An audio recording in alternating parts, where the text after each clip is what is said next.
अस्सलाम वालेकुम दोस्तों, 1 जनवरी 2007 सोराबाया इंडोनेशिया। नए साल का पूरे मुल्क में जैसे जश्न का समा था। सोराबाया का हवाई अड्डा रश से खचाखच भरा हुआ था। छुट्टियों में कुछ लोग अपने घरों को जा रहे थे और कुछ एयरलाइनों ने अपनी टिकटें भी सस्ती कर रखी थी, जिनमें एडम एयरलाइन कंपनी भी शामिल थी, जिसके सस्ते पैकेजेस और खूबसूरत प्लेन की वजह से मशहूर थी। फ्लाइट 574 जो क्रैश होने के बाद गायब हो गई। इसके कैप्टन रेफरी विडोडो, जो 6 माह से इस कंपनी में अपनी खिदमत अंजाम दे रहे थे, और उनका साथ देने वाले थे को पायलट सोसो नाटो, जो 1.5 साल से इस कंपनी में अपनी खिदमत अंजाम दे रहे थे। इस फ्लाइट में 96 मुसाफिर थे और उनके साथ 6 क्रू मेंबर थे। टोटल ये 102 लोग बनते थे जो उस दिन उस फ्लाइट में सवार हुए। इस दिन उस एयरपोर्ट पर फ्लाइट कंट्रोलर तो बहुत ज्यादा बिजी थे। प्लेन टेक ऑफ करता है सोराबाया से मांडू एयरपोर्ट तक जाने के लिए। मांडू एयरपोर्ट का सफर टोटल 1700 किलोमीटर का था। ये नॉर्थ ईस्ट में वाक़या है सोराबाया के। सोराबाया में उन दिनों मानसून की बारिशें चल रही थी और ये पेशेंगोई हुई थी कि वेदर काफी खराब हो सकता है, तूफान आ सकते हैं, गैर मुतवक्के बारिशें हो सकती हैं। हालांकि कैप्टन ब्रोडो को ये पता था कि रास्ते में खतरनाक तूफान का सामना भी करना पड़ सकता है। प्लेन में एक नेविगेशन सिस्टम मौजूद होता है जिससे प्लेन अपने रूट पर रहता है। फ्लाइट जब 22,000 फीट की बुलंदी पर जाती है तो नीचे बैठा एयर कंट्रोलर स्क्रीन पर देखता है कि फ्लाइट 574 जो है वो अपना रास्ता भटक कर तूफान की जानिब जा रही है। अंदर बैठा को पायलट IRS के मसले से जूझ रहा होता है, जो नेविगेशन के सिस्टम के साथ जुड़ा होता है, और कैप्टन प्लेन में ये अनाउंसमेंट करता है कि आगे जाकर हमें तूफान का सामना हो सकता है, जिससे प्लेन में टर्बुलेंस के झटके आ सकते हैं। आप प्लीज सीट बेल्ट बांध लीजिएगा। 137 किलोमीटर तेज हवाएं थी जो प्लेन से टकरा रही थी और ये प्लेन टर्बुलेंस करने लग पड़ा, और साथ में इतनी बारिश थी कि क्रू मेंबर को कुछ भी नजर नहीं आ रहा था कि बाहर क्या हो रहा है। साथ में नेविगेशन सिस्टम भी काम करने से जवाब दे गया था। वो पायलट जब गैरतमादी का शिकार होता है वो क्या करता है कि प्लेन में एक हैंडबुक पड़ी होती है जिससे वो मशवरा कर सकता है ऊपर से पढ़कर कि इस सिचुएशन में क्या करना चाहिए। वो उसी को खोल के बैठा ही होता है। इतने में नीचे से कैप्टन ब्रोडो पूछता है एयर कंट्रोलर से कि हमारी इस टाइम क्या लोकेशन है, और एयर कंट्रोलर जो पहले ही ये सब कुछ देख चुका था कि वो तूफान की जानिब जा रहे हैं, वो एयर कंट्रोलर कैप्टन को बता देता है, और कैप्टन हक्का बक्का रह जाता है। और कैप्टन कहता है कि अगर हम इसी तरह रहे तो हम गुम हो जाएंगे आसमान पर। फिर अचानक से परेशानियों का सिलसिला शुरू हो जाता है और ऑटो पायलट भी बंद हो जाता है। अब तक जो बहुत से काम कंप्यूटर ऑपरेट कर रहा था वो मैनुअली करने पड़ेंगे। प्लेन फिर रूल करने लगता है और प्लेन अपना एंगल 60 डिग्री तक झुका लेता है, जिससे अंदर बैठे मुसाफिरों पर भी दबाव आना शुरू हो जाता है और मुसाफिर चीखने लगते हैं।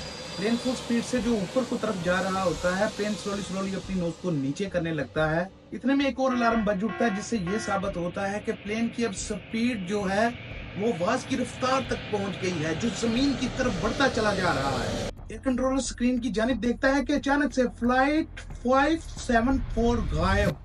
जब ये कुछ देर बाद इंडोनेशियन हुकूमत तक ये खबर जाती है, इंडोनेशियन हुकूमत जो है वो हरकत में आ जाती है। वो अपनी टीमें रवाना करती है, रेस्क्यू टीमें, सर्च टीमें। सबसे पहले इस फ्लाइट को ढूंढने के लिए जिसको जिम्मेदारी मिलती है वो होते हैं एयर मार्शल एडी स्नेटो।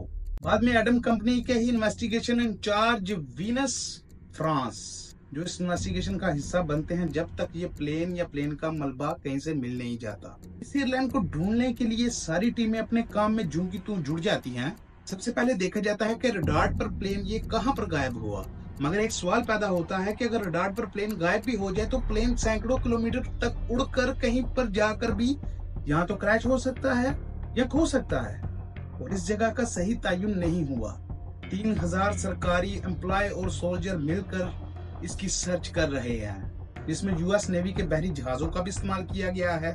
समंदर पर, जमीन पर, किसी जगह पर भी ये प्लेन को ढूंढ रहे हैं। फ्लाइट 574 को गुम हुए अभी 3 दिन हुए हैं और खबर आती है पलाली, जो इंडोनेशिया का एक दूर दराज लैंड है, जो एक पहाड़ी सिलसिला है, जहां से पता लगता है कि 100 तो गवाही देने वाले लोग हैं जिनको ये प्लेन का मलबा मिला, और साथ में 12 मुतासरीन भी मिले जिनको रेस्क्यू किया गया है।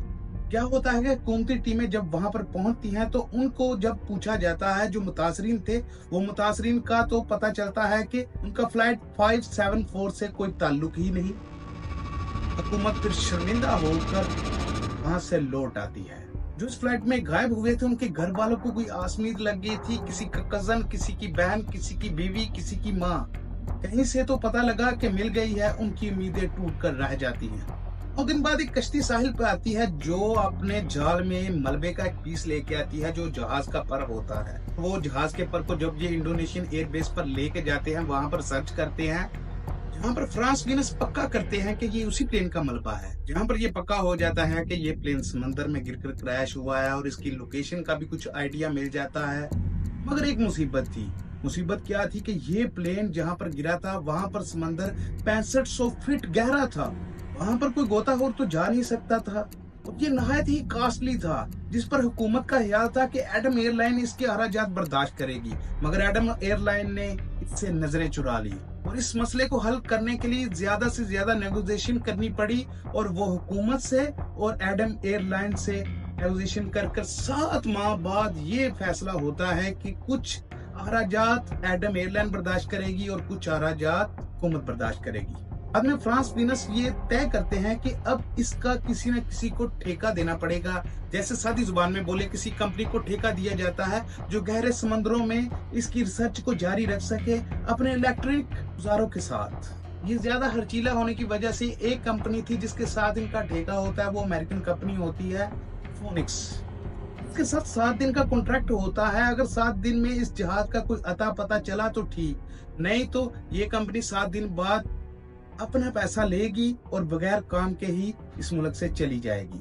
जब ये कंपनी काम शुरू करने पे आ जाती है, इसको ऑपरेशन कहा जाता है, जिसका नाम रखा जाता है सालवीज, जो 24 अगस्त को शुरू होता है। और पहले ही दिन कामयाबी मिल जाती है कि ब्लैक बॉक्सेस मिल जाते हैं। ब्लैक बॉक्सेस यानी वो ऐसे बॉक्स जिनमें डेटा रिकॉर्डर और वॉइस रिकॉर्डर होते हैं। और क्या होता है, एक दिन अगर वॉइस रिकॉर्डर मिलता है, दूसरे ही दिन डेटा रिकॉर्डर भी रिकवर हो जाता है और ये ऑपरेशन मनसूख कर दिया जाता है, क्योंकि अब तक मैं जो भी आपको स्टोरी सुना रहा हूँ वो डेटा रिकॉर्डर और वॉइस रिकॉर्डर की मदद से सुना रहा हूँ। अब इन्वेस्टिगेशन करने वालों के पास ब्लैक बॉक्सेस मौजूद थे जिससे ये गुत्थी सुलझ सकती थी।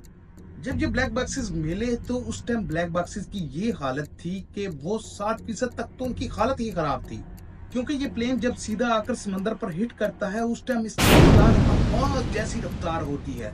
तो सोचे दोस्तों, इंसानी जानों का उस टाइम क्या हुआ होगा। इन ब्लैक बॉक्सेस को फटाफट वाशिंगटन डीसी भेजा जाता है, जहां पर माहिर टेक्नीशियन इन ब्लैक बॉक्सेस का किसी न किसी तरीके से कारामद बनाते हैं। जब इन ब्लैक बॉक्सेस का मुआयना करना शुरू करा तो पता चला कि प्लेन के टेक ऑफ के वक्त ही प्लेन का नेविगेशन सिस्टम काम नहीं कर रहा था और उसके साथ ही मेंटेनेंस रिपोर्ट को भी देखा गया, जिसमें यह पता चल रहा था कि प्लेन का नेविगेशन सिस्टम बार बार एक ही कंप्लेन पे खराब हो रहा था। इससे पहले जबकि प्लेन में हादसा नहीं हुआ था, प्लेन जमीन पर था, इससे पहले ही एक ही कंप्लेन बार बार आ रही थी। और क्या कर रहे थे टेक्नीशियन, यहाँ तो नेविगेशन सिस्टम को उतार के सफाई करके फिर लगा देते, नहीं तो किसी और प्लेन से बदल देते, बजाय इसके कि न्यू नेविगेशन सिस्टम को इंस्टॉल करते। जबकि फ्रांस वीनस ने एक और काम करना चाहा कि उसने देखा कि मेरे जो पायलट हैं वो इस मौका पर, इस मुश्किल पर क्या कर सकते हैं। उन्होंने कुछ पायलटों का इंटरव्यू लिया, जिसमें पता चला कि अभी तक उन पायलटों को वो महारत ही नहीं सिखाई गई कि अगर नेविगेशन सिस्टम खराब हो जाए तो क्या करना चाहिए। और वहां पर कैप्टन वुडोडो के गलत फैसले भी थे, बैंक एंगल पर भी चला गया और मैनुअली प्लेन के परों का लेवल भी उसे ना हुआ और गलती पर गलती ये हादसा रूनुमा हो गया। जब यूरोपीय ममालिक को यह पता चला कि इस सिस्टम में ये कुछ चल रहा है, उन्होंने क्या किया कि एडम एयरलाइन पर पाबंदी लगा दी यूरोप में कहीं पर भी लैंड करने से। और इसी बात का जब खुलासा हुआ, हुकूमत को पता चला था, हुकूमत ने ये 1.5 साल तक ये एयरलाइन को लाइसेंस बैन कर दिया। और 1.5 साल बाद क्या हुआ, जैसे कि हमारे मुल्क में PIA चल रही है, उसी तरह से इस एयरलाइन का कोई अल्टरनेटिव मौजूद नहीं था और इसी एयरलाइन को फिर वर्क करना पड़ा और अब ये धड़ल्ले से इंडोनेशिया में वर्क कर रही है। तो यही सच्चाई है दोस्तों। मिलता हूँ नेक्स्ट वीडियो में। मेरा नाम है माजिद। अल्लाह हाफिज।